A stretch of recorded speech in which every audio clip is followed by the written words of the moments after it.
This I Believe by Jessica Curiel.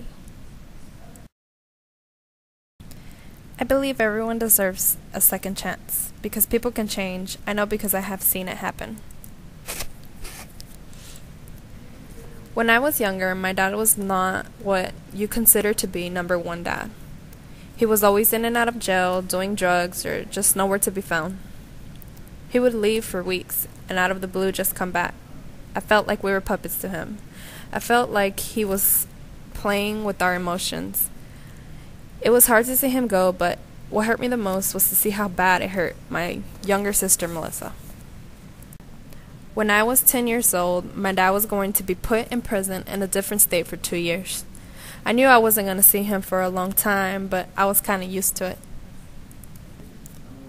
However, for 2 years, I had hope that he would come out and be a better father. I would tell myself that he would be back and that everything would be better. For 2 years, I waited.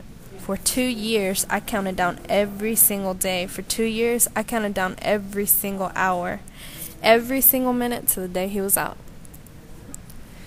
The day he was released, my aunt took me and my sister to the airport so that we could pick him up.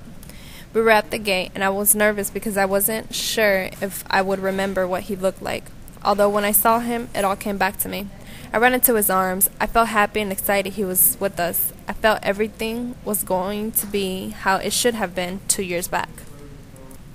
A couple of months after he was out, he still came to see us every day. He was still calling us every day, and he was being the dad he was supposed to be.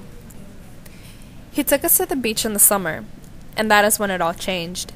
He met this lady named Sandra that day. After the day at the beach, they started talking and he seemed happy. I was glad that my dad finally found someone that made him smile. A few months later, they got married and had a child. The only problem with him getting a new wife and child was he stopped coming to see us, and little by little, we kind of lost contact with him.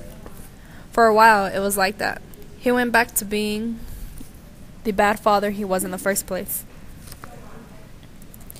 For a long time, I hated my dad for leaving us for his new family, and for a long time, I couldn't even talk to him.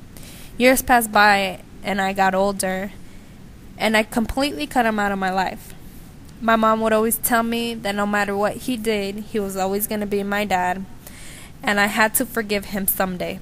But I didn't care much for what she said then. Years later, Sandra left my dad, and he hit rock bottom. He started trying to call us again, and he would even come around, but I felt that it was only because he felt guilty and alone. He tried to talk to me and tried to say he was sorry.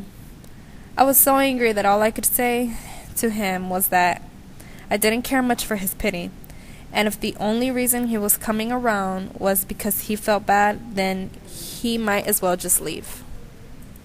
He stopped me and said, "Don't I deserve a second chance to fix things and to be in your life? A chance to be a better dad? I know I hurt you, but I really am sorry for everything I have done to you, and I promise that I will never leave you again." That day, I decided to forgive him and to give him a second chance. I really felt like he was a changed man. I believed in his words.